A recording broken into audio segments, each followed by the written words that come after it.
Do you believe that you can transcend your circumstances and become what you want to be? Rina Neoh definitely believes that you can. Welcome to the Womenpreneur Asia podcast, and I'm your host, Krista Gun. Today we'll be hearing from Rina Neoh, who grew up in a not-so-pleasant circumstances and managed to turn adversity into success.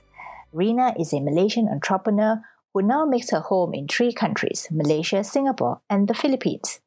She is an angel investor, entrepreneur, and mentor. She has invested in multiple businesses across Malaysia, Singapore, and the Philippines. And she also serves on several business advisory boards, NGOs, and universities. Rina co-founded Mercatus Capital Private Limited, an incubator and venture accelerator based in Singapore, and through its networks, Mercatus has provided seed financing to startups in Singapore, Malaysia, Australia, India, China, and Hong Kong. Rina holds strategic management roles, directorships and equities in Mercatus Capital, Ficus Venture Capital, Fintech Lab, Synapse EduTech Ventures, Global Learning Solutions, MindChamps International Preschools, Smarter Robotics, and Unlimited Brands Incorporated. I enjoy speaking to Rina because she's smart and she tells it like it is. She's not one to sugarcoat things, nor is she one who is overly optimistic. Both are detrimental to the startups that she manages and invests in. At the same time, she has a heart for education because she came up the hard way and knows that education is the way for anyone with the determination to get out of harsh circumstances. Welcome to the Womenpreneur Asia podcast, Rina. How are you today? I'm good. Thanks for having me, Krista. Where are you now? Physical location? I'm in Singapore. Physical location. Okay, yeah. Because I do know that you make homes in 3 different countries, Malaysia, yes, Singapore, and the Philippines. So that's where I had to ask, where are you physically located now? But beyond that, I know you're at heart a Penangite. Yes. A person from Penang. I grew up in Penang. You're born in Penang, right? Yes. Born, bred in Penang. Yeah.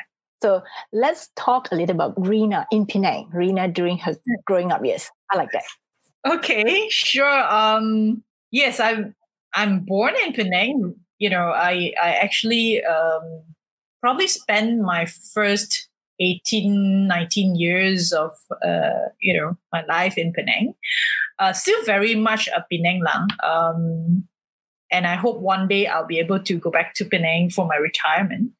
As the saying goes, right, you can take someone out of Penang, but you cannot take the Penangness out of that person, right? So so I grew up in a I would call it a suburb or an area called Padang Tembak, so rifle range flat. The reason why they call it Padang Tembak is because I think there was a police academy there where there's always firing going on. So I my first house is actually in a high-rise community called Rifle Range Flats. I think those days Rifle Range Flats probably is the first high-rise building that the government actually built. And I was told that it was some German contractors who built it. I'm not sure. But those days it was like the condominium, It's a 1-bedroom flat.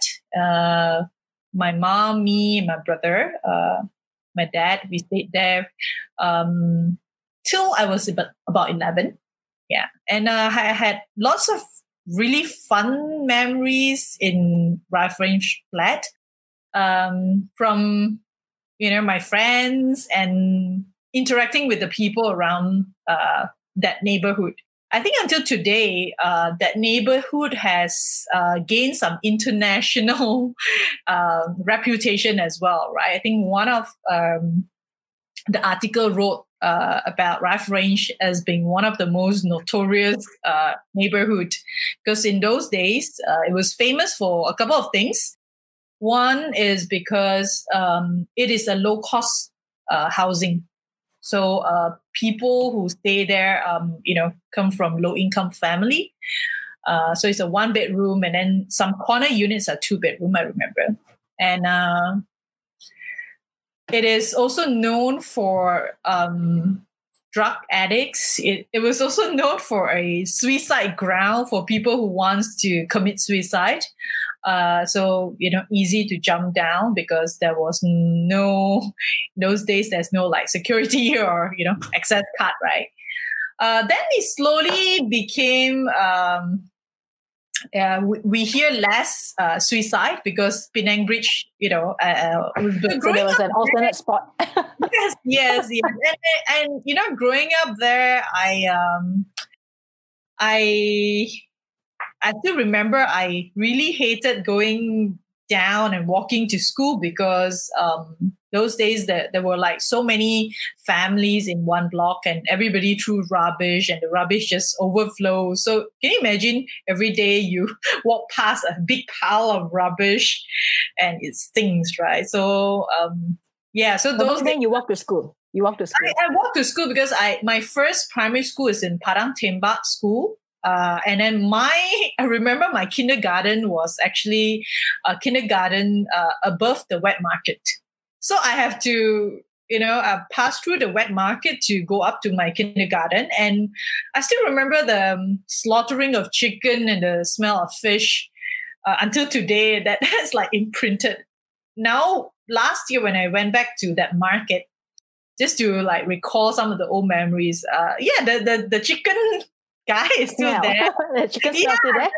The smell is still there, and the some of the actually uncles and aunties, they remember me, and I guess they remember my mom as well. So it was kind of like really nice feeling. So whenever I had a chance to go back to Penang, I always go back to the hawker place there. My favorite chabi hoon. Those days were like 20, 30 cents, but now maybe about $2. But the auntie is still passionately making that chabi hoon, and her usual self of like taking the chai sim, 1, 2, and then the chili, right? If she puts more than if she puts more than 5 chili, she'll take it back, like 40 years ago. So I was very intrigued with this passionate auntie who fries one of the best chabi hoon, that I have ever tasted. So so I grew up there, and it was I would think, looking back, I am actually thankful for that, very colorful childhood, because it was I guess our family was supposed to be above average because my dad is a teacher, but he wasn't.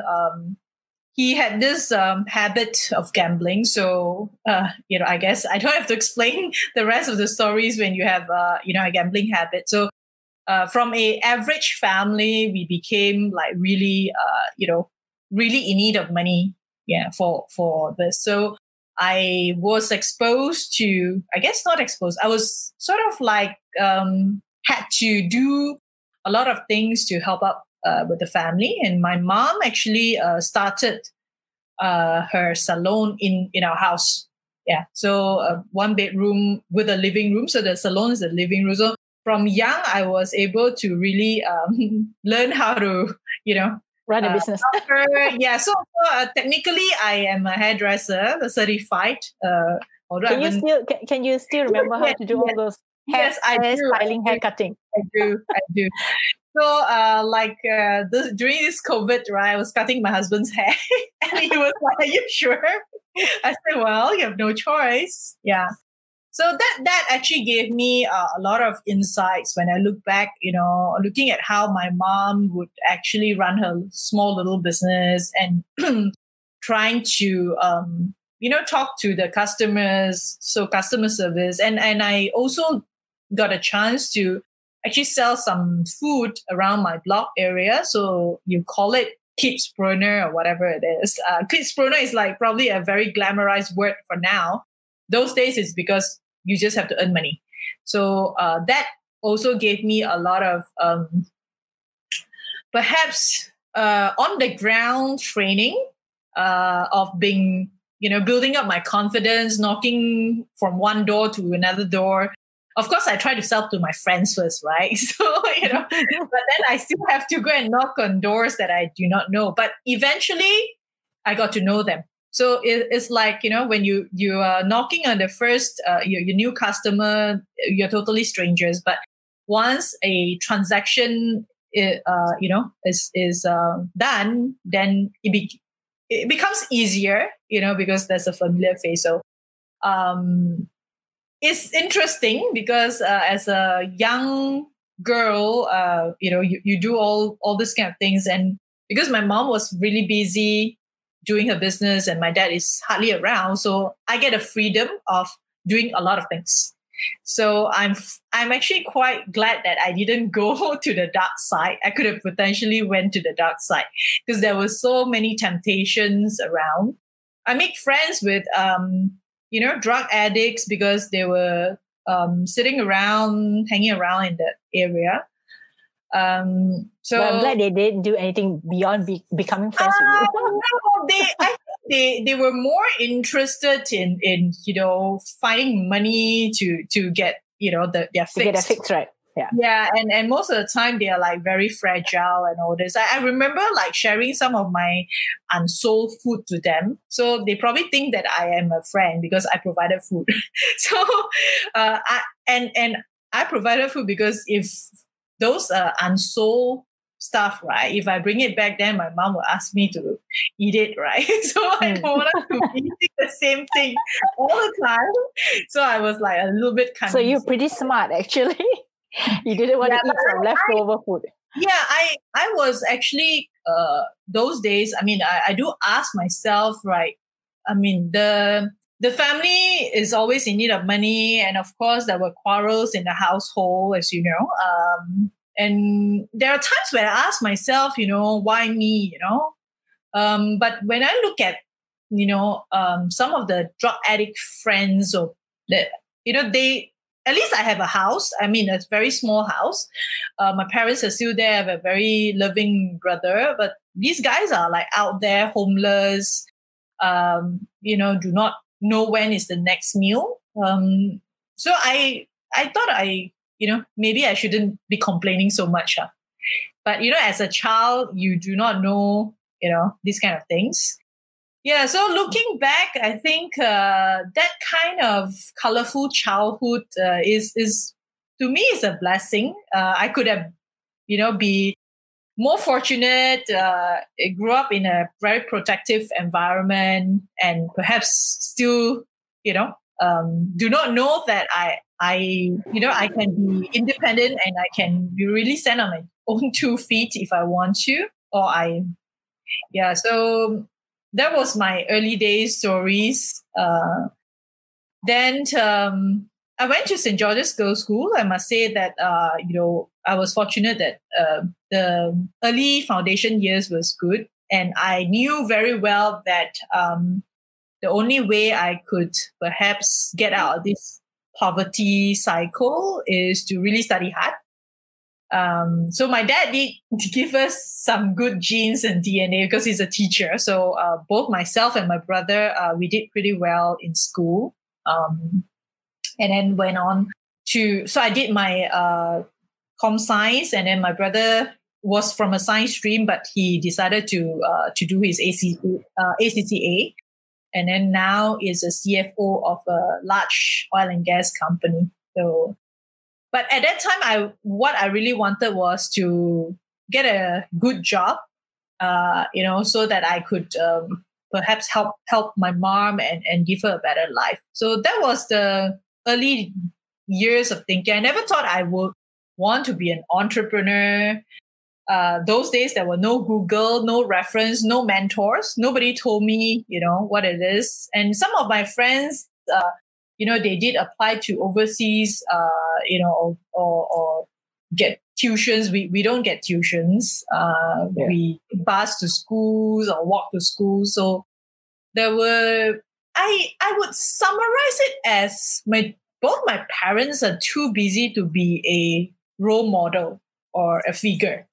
So we did not go. We to me, I'm like a nominal Buddhist, but I don't recall, early days of going to a church or a temple.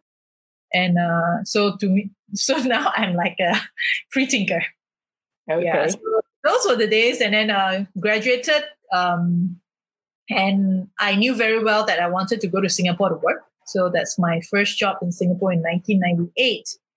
So did you intentionally decide to study comm science? No. It was because those days, the .com days, and I actually like to be a forensic scientist. I actually love true crime stories. I love to solve, like puzzles. And I actually love psychology. As in, I still think that understanding basic psychology is very crucial in our daily life. And I practice it. But those days when I told my mom I wanted to be a psychologist or a forensic, she was like, no, it's like, what are you doing? So I guess maybe our generation, we still like, listen to our mom, So I said, okay, fine, comm science, she hearsay that comm science is the, something that is going to pay a lot. So I said, fine, it's comm science, it's fine. My mom is not so, she only had the chance to attend school until standard 2. So she's not an accountant or a doctor who can advise me in my career choice. In fact, the only thing she had is his hairstyling skills. So even now, some of the things, she may not be able to comprehend. Like she always asks me, what do you actually do? So she knows me as, now I own a master franchise of a preschool. So she tells people that I'm a school teacher. I own schools. That she can. But, when I tell her about the work of VCs and all this, she will be probably say 投資啦, investment. Yeah. So I don't recall I had a chance to discuss my future, what I should be taking with my parents at all. Yeah. So it was like one online, it's like I just thought that comm science is going There's a future in it. There's a future. Well, I guess there's always a blessing in disguise. And true enough, I think my first degree did give me a breakthrough, when I landed a job in Singapore. And it's also a good foundation for me, since now when I'm investing in more tech startups, at least the startups cannot bullshit me. Yeah. I may not be that, I probably won't know how to code anymore, but, the basic understanding, it's like bicycle. You ride a bicycle, right? No matter 10 years you don't ride, you still have that feel on it. Yeah. So Singapore was an obvious choice because of course, the exchange rate. At that time, it was just 1 or 2. But it was a close proximity to Malaysia, to my mom. But I recall those days, my first year, I had to take bus to go back because there were very limited flights, right? SQ, MH, and those days were very expensive. Yeah. So that time your mom was still in Penang? So you had to bus from Singapore to Penang? Yes. So 10 hours, I usually will take a Friday evening, like 7 o'clock bus. Then it will arrive like early morning on Saturday. Then Sunday, I will take the bus back to Singapore and then go straight to work, or maybe take a half day morning. Yeah. So that went on for about a year. The first year I landed in Singapore.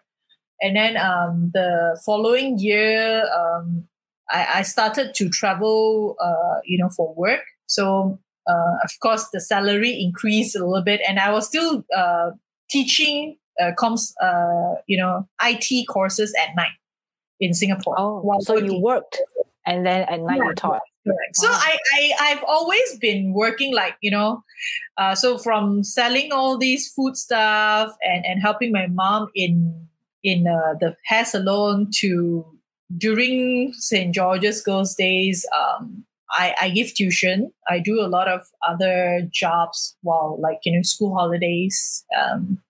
So I've been actually, Quite industrious, are you? well, I just know that at that time I needed money and I wanted some pocket money. So whatever job, as kids, I could have just wasted my school holidays just playing. But if I can earn some money, why not, right?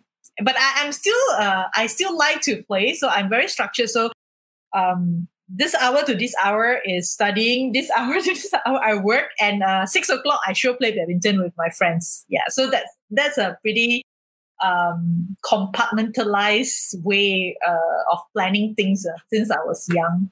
Yeah, so those were the days, lah. So right now, I think I'm thankful actually that I had the computer science degree. So it did help in my work as well. So so that was like about 19 years in Penang, and then I landed here after I graduated, and I've been here for since 1998. So many people thought I'm actually Singaporean. Yeah, you're probably like more Singaporean than Penang, but then again, your heart is still in Penang. Yes, very much. I still have families in Penang, good friends in Penang as well. Yeah. So that actually is a good way for us to dig into. So what do you do now? Okay. All right. I know now is a bit complicated, right? You have many things going now. So tell us now, then we can backtrack a little bit later. I would say that I'm still very much an entrepreneur at heart. So I love to work on ideas. I love to build on ideas. And I am probably fortunate that my previous bosses trained me well. So I am able to see the idea at the broad macro level. And when I like that idea or I think that idea is workable, I'm able to also work on the micro level. So some of my colleagues or staff probably will hate me for this because I am very meticulous and I remember a lot of things, even if I don't plan to remember it, but somehow, it just will sit in my brain, and one day I will just recall and say, hey, you owe me this, when I could have sent over. So I'm an entrepreneur at heart, but since I came to Singapore, I was able to join a startup. We got listed. So I had, made some money. And then we start, me and my ex-chairman actually started a fund together. So we have been investing since 2006. But it doesn't mean that I'm just an investor. I still build companies as well, because I think the moment you say, okay, I'm just going to be an investor and stop being in touch with the real business. I think that will probably be when, I might do it when I'm like 60 or 70, when I don't have any strength anymore. But, at that time, I was like in my late 20s. I still say I want to make mistakes. I want to build businesses, and which I have made a lot of mistakes, lost a lot of money as well. So today I basically run a few portfolios. So I have consolidated all my investments, personal investments, in a holding company called RXR Capital. So right now I have about 18 active portfolios that I've invested, and sort of quite hands-on with some of them. And then I have got, I'm running a VC firm which invests on behalf of other limited partners and high net worth individuals. So you can say that I'm an entrepreneur and investor. So that would probably be the broad category of what I do now, depending on, at what stage of the business. So if it is early stage, then I would invest as an angel investor myself. If it is a late stage, my fund will probably look at it. But I do start,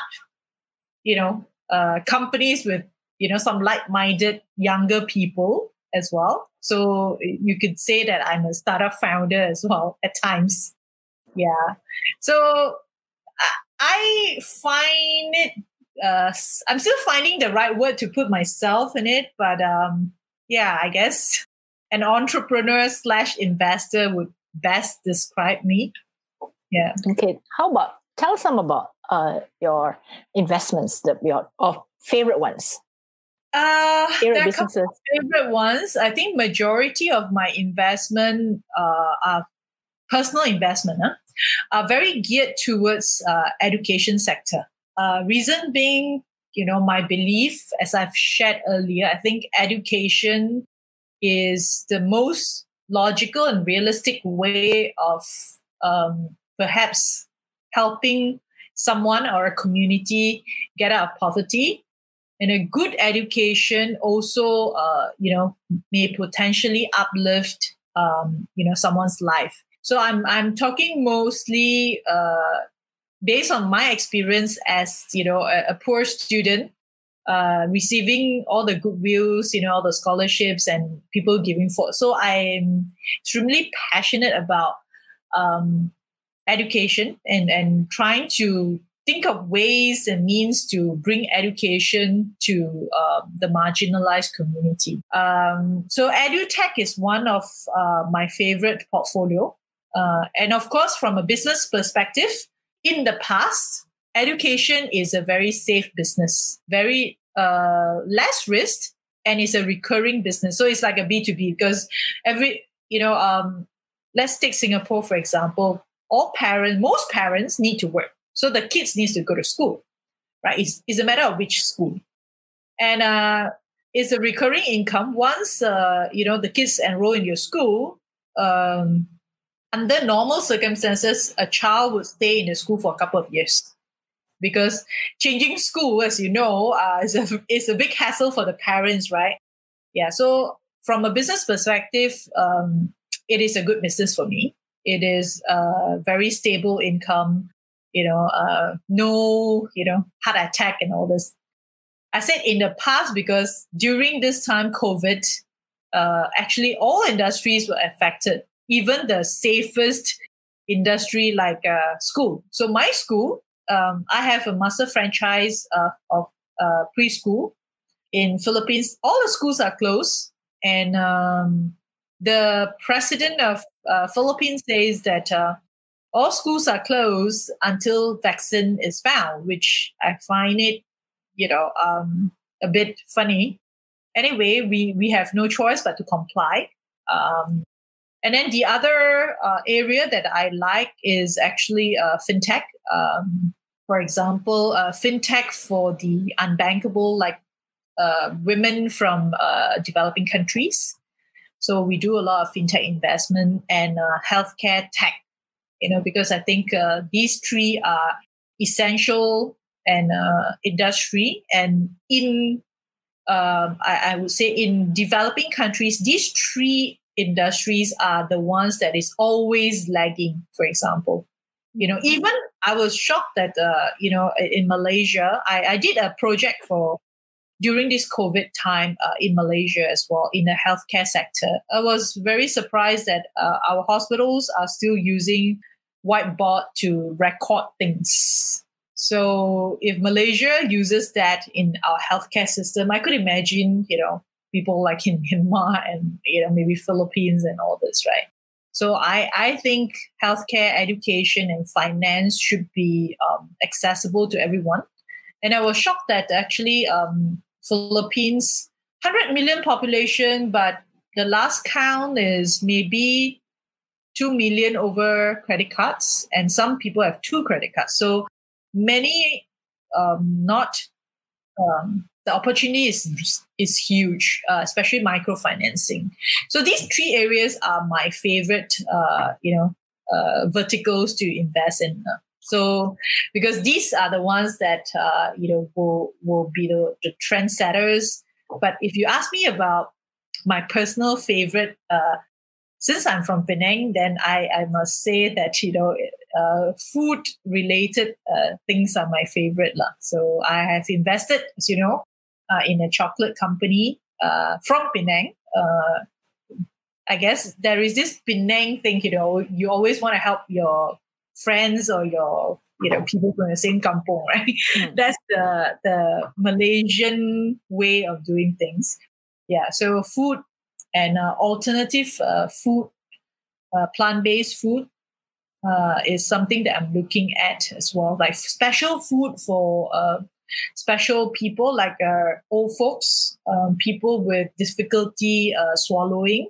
Because some old folks, their throat muscles are not functional anymore. So sometimes if they eat food that is prepared by the old folks home or the nursing home, they tend to go to the wrong windpipe and they get choked.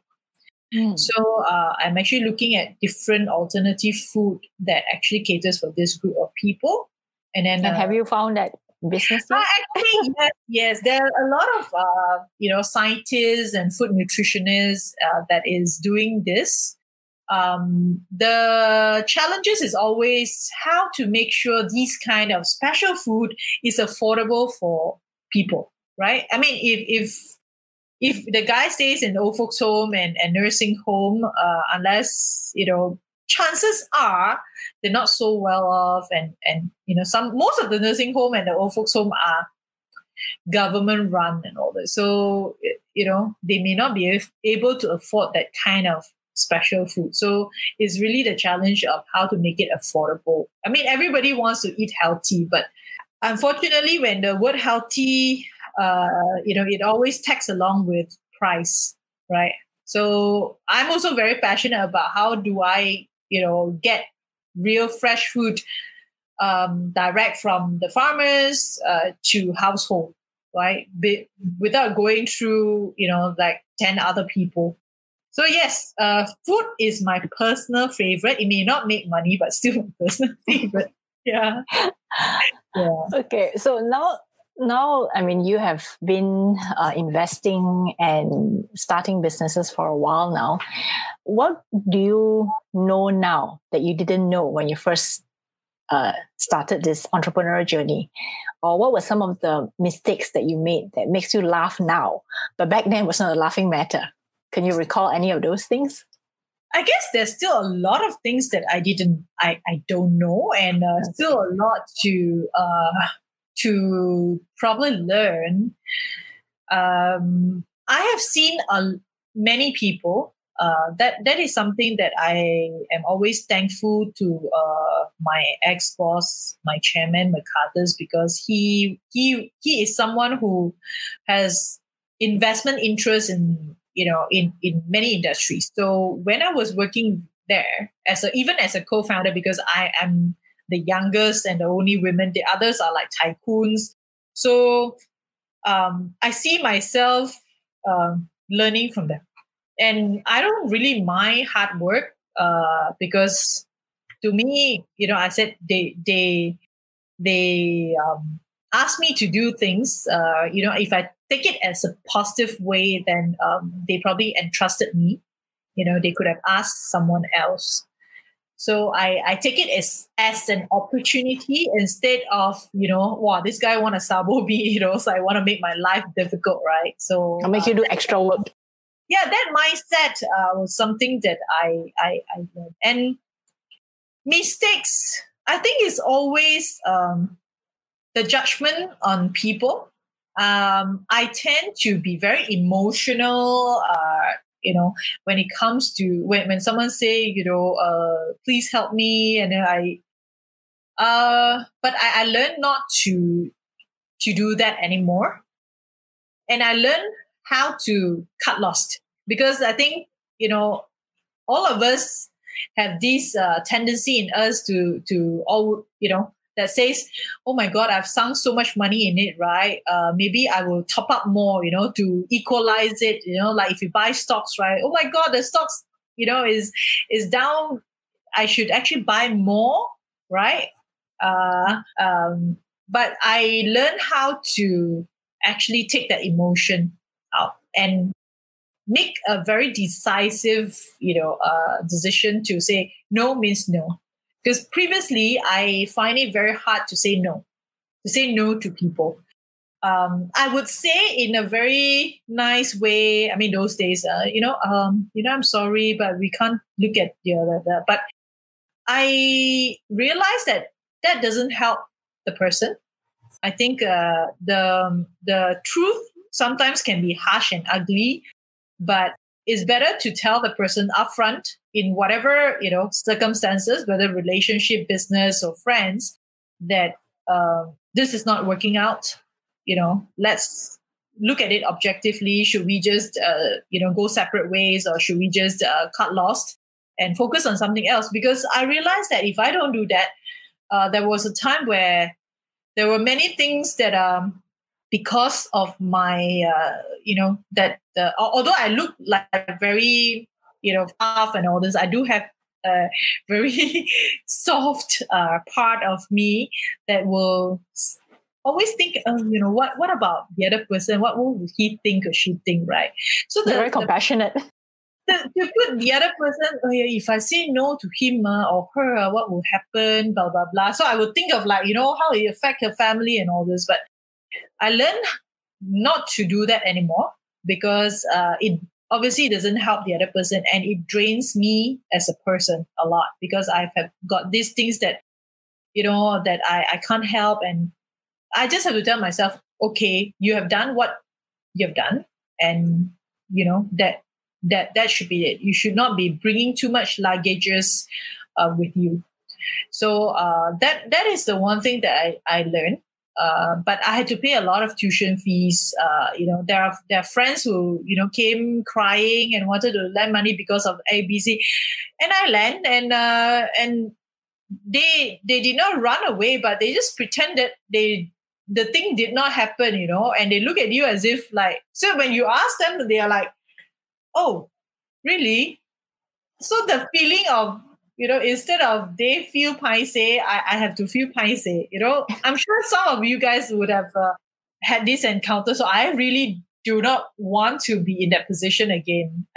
So I told myself, if anybody want to lend money from me, especially friends, I would be very, upfront and say, I don't want to do this because I've lost friends. But if you really let's say, for example, the school fees of your kids are not, I'll pay it. But that to me is, I'm very clear, is charity. I'm giving it away. But I do not want this, a lend from you and all this. So that's one thing that I'm very scared. So I told myself, regardless how difficult it is to say no to someone, right, I have to say it. If not, this thing is sort of hanging in my head, and I feel so stressed about it. Yeah. So things like this I learned, and I'm still learning. I think you become better at it. Yeah, I tend to after seeing so many things. I mean, I was quite fortunate that I was exposed to different types of businesses, but it's not just startups. There are listed companies and greenfield projects, and perhaps people from around this ASEAN region at least. Managing human being is the hardest. And of course, if you can manage the human being, then the business is easy, because it's just very technical stuff, right? So managing human being, politics is the most difficult thing to handle. And I'm still learning about it.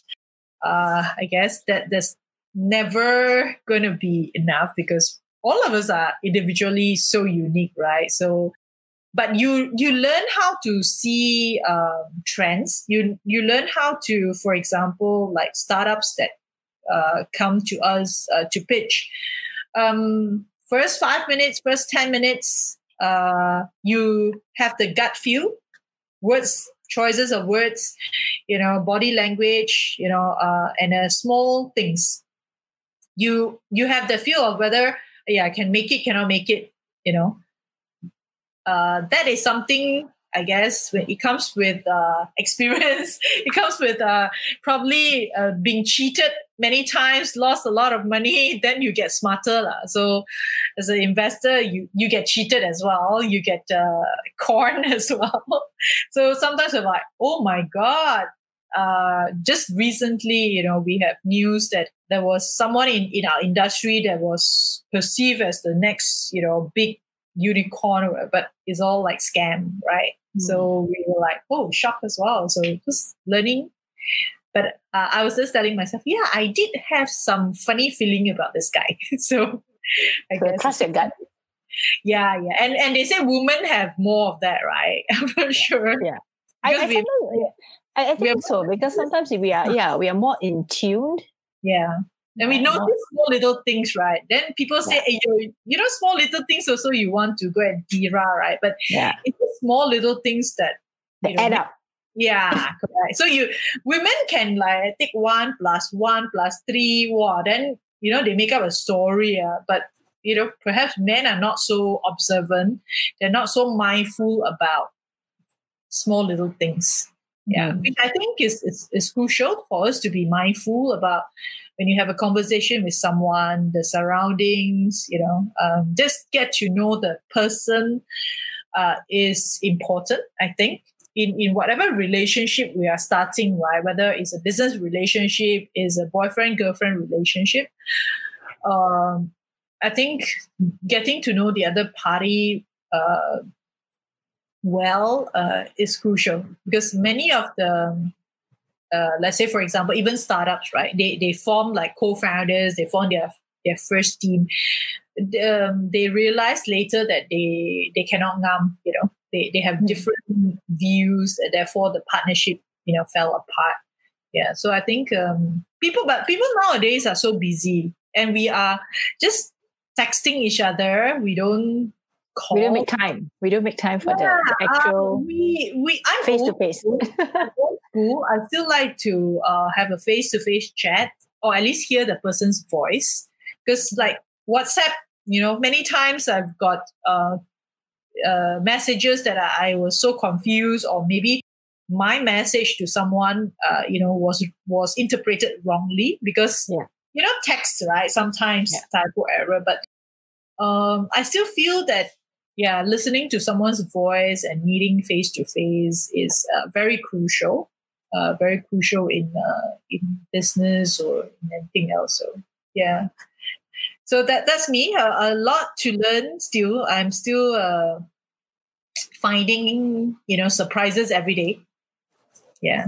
So then since you are involved in the startup world and the investing world for some time now, what are some of the myths or some of the misconceptions about being an investor? If there are such thing. I'm sure there are. I guess yes. People always think that investors, especially angel investors, need to be a millionaire or very rich. There is no such thing. If you are a professional and you have some spare cash, you couldn't be an angel investor. But I think most importantly, people have to understand that angel investors, you invest in idea, and it is your responsibility. Of course, you must believe in that idea, and it's your responsibility to help the founders or the team to grow that idea to become a business. It is very different from, your investment in, let's say, capital market. You just buy the stocks and, just wait for it, and you have zero control, right? Because the stocks go up and down. Even if you buy lots of it, you have a lot of money, you put $1 million in the stock market, what control do you have? Over the macro and the micro thing, because you probably do not have access to the founding team. You just based on the faith that Elon Musk is going to make it big, right? But even Elon Musk is the super genius. COVID came and then everybody take a dip, right? So these are the things that most people had this misconception about investing. There are many ways of investing. You could invest in gold, which are, all the time, like very stable. I think the profile of an angel investor is that, okay, you are a bit more rajin. You want to get involved, and you want to see an idea, blossom into a business. Right. And you think you can contribute to the journey. So we also do not want angel investors to say, oh, okay, I put 50,000, then I just sit back and do nothing. Hopefully it will become something. If you do that, chances are your 50,000 was going to go bye-bye very soon. Yeah. So that is the angel investment. But seriously, even in US, right, angel investors average investment size is about 20,000 US, 25,000 US. And there is really no law to say that you can't invest 5,000 US. There's nothing that says that if a student comes to you and say, I have this good idea, but I needed, some money to kickstart it, for example, build a simple website or and develop a prototype, you can be an angel investor by, just supporting that 5,000. And most of the time when they say, oh, okay, because is this an idea? I do not know how much is the valuation of the company, because really nobody can dictate, such early stage. So we do what is a convertible note. So we basically say, okay, I'll put in money. I will get a certain interest, and we will convert when the next investor comes in. And when you have a more solid business, you have traction, then we can, use arts and science to determine the valuation. And then I will convert at that price. If not, then just give me back my money and with the interest, which is definitely higher than the bank interest. So I've always wanted to, make sure that for ideas to flourish, we need many things. Of course, government grants and all this, but it's also important that private sector professionals support this ecosystem, because there are only limited grants. But government grants means just money, and I think sorry to say that, but it's dumb money.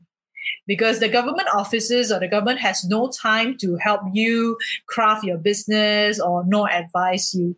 They just give you the money and you do whatever you want with it. So if between a government grant of, let's say, 500,000 ringgit versus someone who wants to put in even 250,000 ringgit, but that person comes with business network, he comes with a lot of experience, I would encourage the entrepreneurs to take the smart money, because at early stage, if you have some smart money and smart people on your team or on your side, first, you probably will not be making stupid mistakes. Secondly, for example, if you want to spend $1 million to penetrate Indonesia market, but if you have an investor who is Indonesian and he's your angel investors, spending $1 million could be reduced to maybe half, because he is Indonesian and he probably have his network. So I always encourage startups to actually look for at least the first batch of angel investors.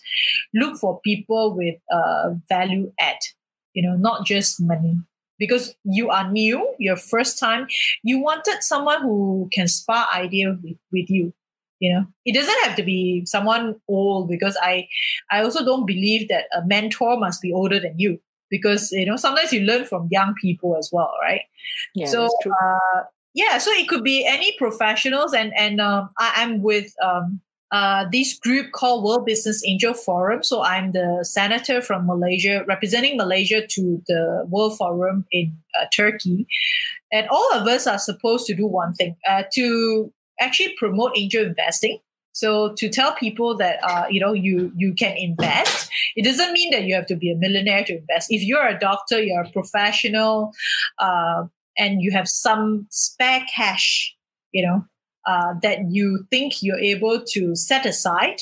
If, for example, you have $1 million and, you decided to put everything to your private banker, so that you can buy bonds, and or you can just take maybe 10% or 5%.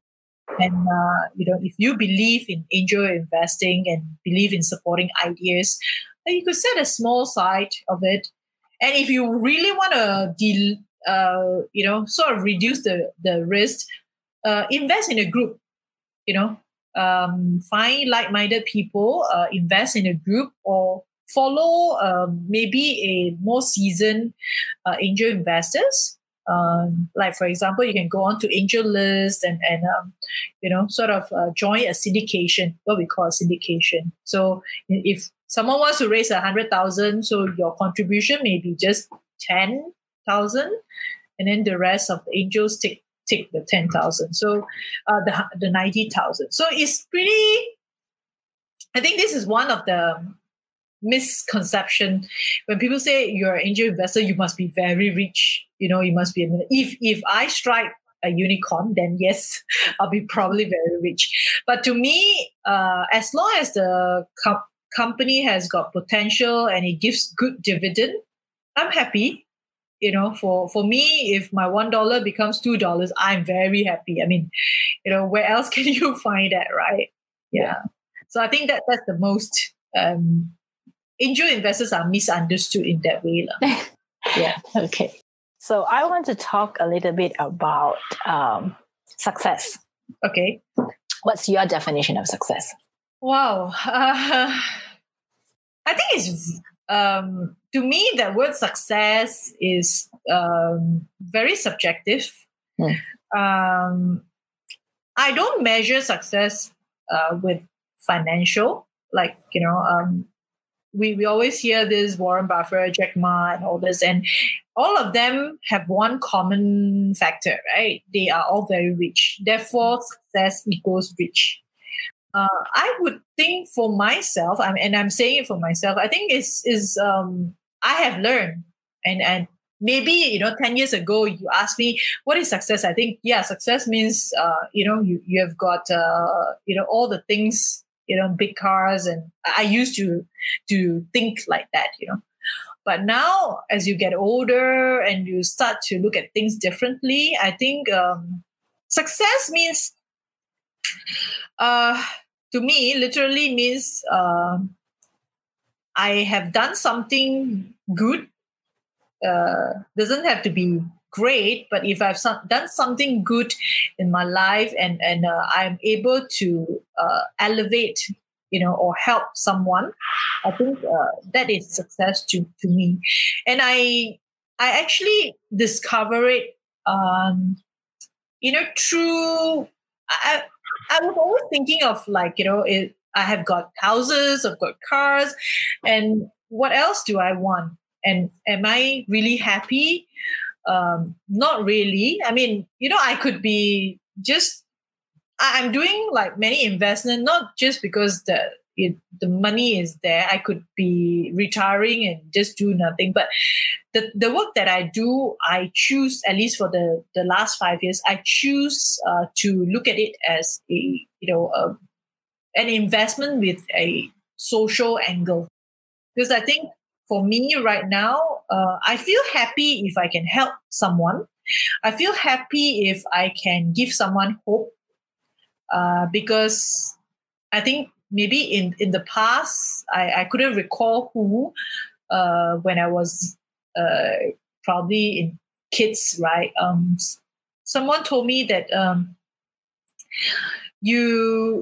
when you grow up, don't think about money, but think of what else you can do to help others. But I don't recall which auntie told me that, but at that time I was like, oh, siao, I grew up, I want to earn more money. Yeah. So this was, I guess it was in Penang, right? Yes, in Penang. And there were adults who said like not so nice things to us as well, because our family was like this. But things you say to kids, right? They remember. Yeah. So so to me, I think success is being able to do things that I have the freedom to do things that I like, and have peace. I think peace is very crucial. I've actually seen a lot of my friends who are very successful, and again, success means being on top of their league, right?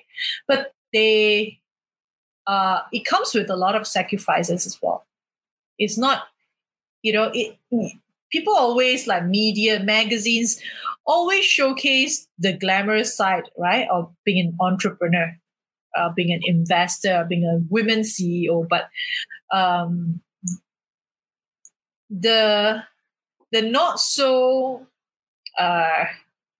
maybe glamorous side of it, right? Nobody really want to talk about it. Like, for example, during my when I was in 30s, and my work on Mercatus was so stressful when we were listing 2-3 companies. I sleep like 3-4 hours. And at one point, there was almost like a breakdown, and I had to really go and get to see a doctor. And I was on Prozac for some time. And of course, when you say Prozac to people, they think you're crazy. But that is just basically, to calm you down, because there was a hormonal imbalance, right?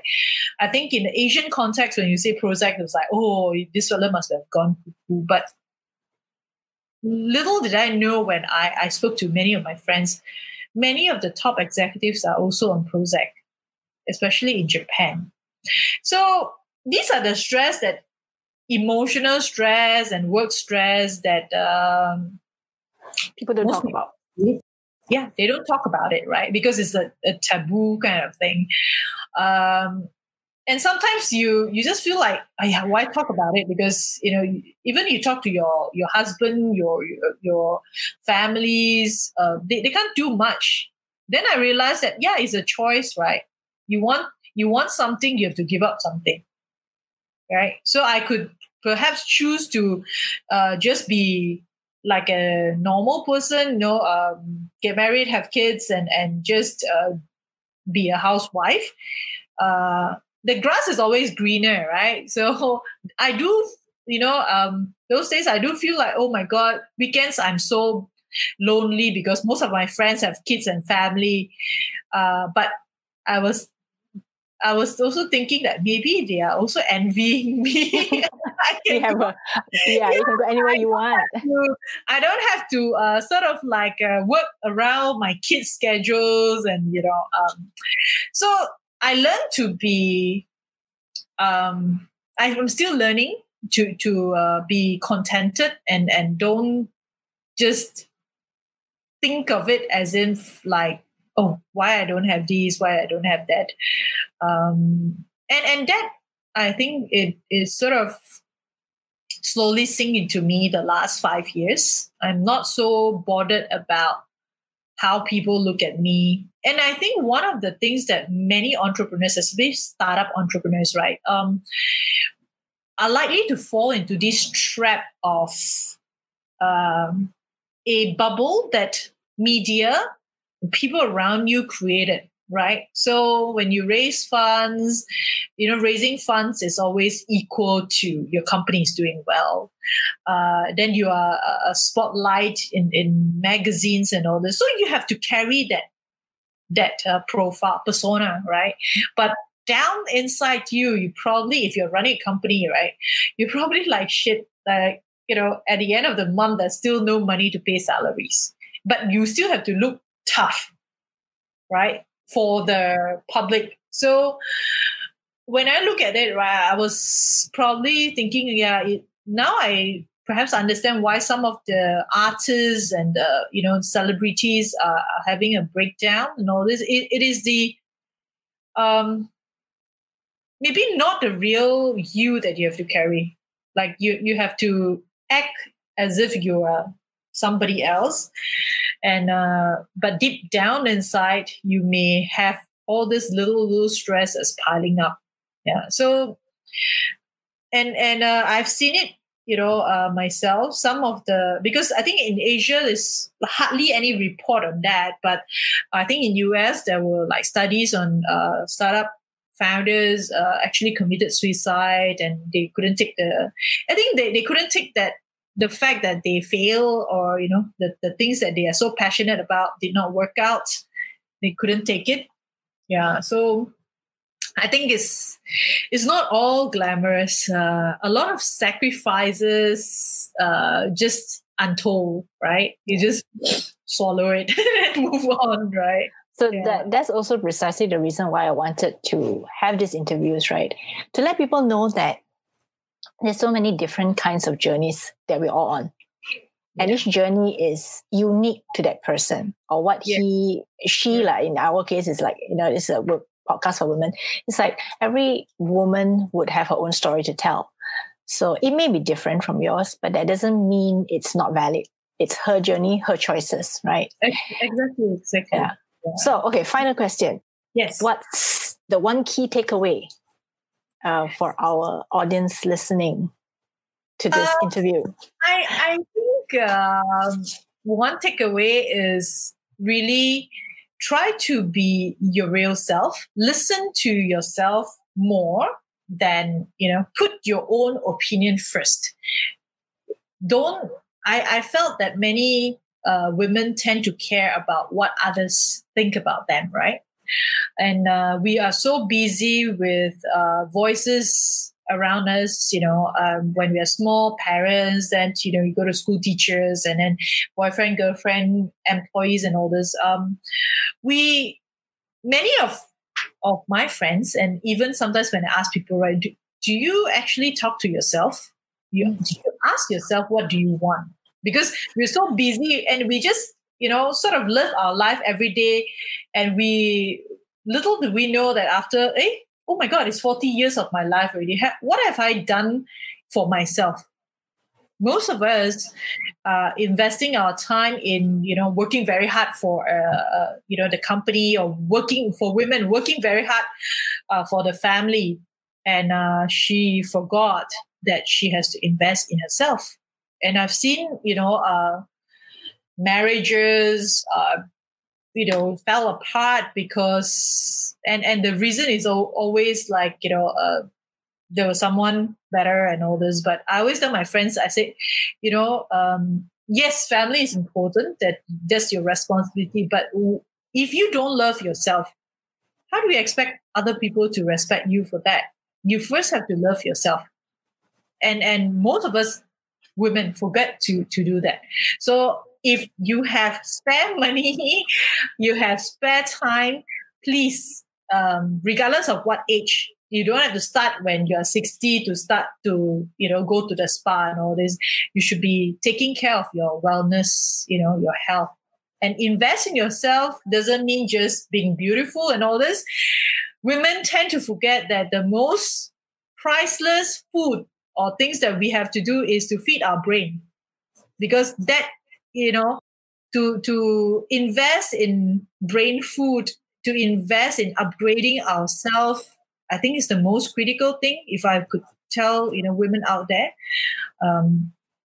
if you can go for courses that, enhance your network, it doesn't have to be, academic courses. It can be anything, because especially right now, there's so many courses free online. Like even during this COVID time, I think I took more than 20 Coursera courses because of diverse interests. Like I've always liked Chinese history, but I can't read and write Chinese. So I wanted to know about the San Guo Yuan Yi, the Three Kingdoms. Yeah, so I think what separates, let's say you look at a president of a country versus normal people like us, all of us have 24 hours. Someone perhaps sleep less and read more.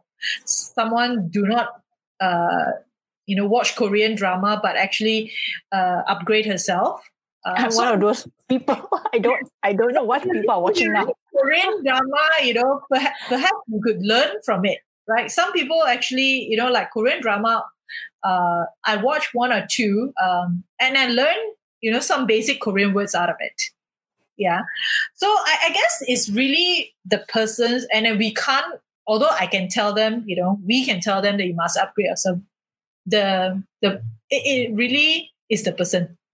Yeah. Do you want, if you want, then I think nobody can stop you. I always don't believe in no. I don't take no for an answer.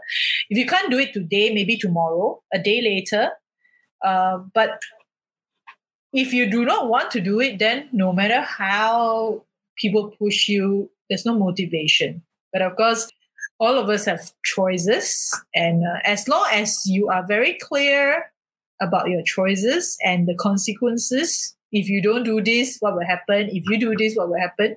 I think there's an easier way to weigh, should I do, should I not do? Sometimes I'm also confused, so I tend to be very practical. I write down all the pros and all the cons and then try to balance it. Sometimes the problem is so complex, right? Yeah. So I try to list down. And actually I felt, I always feel writing it down clears my mind. And now I tend to do a lot of meditation, even like 5 minutes of meditation, and it helps me sort of calm down, so I can think, more clearly. Yeah. So I would say, please upgrade yourself whenever you can. Okay. Yeah. And finally, where can people find you online? I have a LinkedIn profile, so it's Rina Neoh. You can connect with me. I have a Facebook, but Facebook is mostly for friends that I've actually met and family. So LinkedIn, professionally, please feel free to connect. Yeah, and I have some good news. I will be back in Penang quite often because we landed a project that actually need us to do training nationwide. So since I am from Penang, my partner says, okay, you take the northern region. So I'm like so happy. I'll be back in Penang. More chance for you to come back. Yes. So it's my official work, right? So the previous work in Penang is always like part-time, and all this. So this will be like first official job in Penang. So I'm very happy. Congrats. Yes. So yes, we have actually spent 1 full hour talking about you and what you do, of course.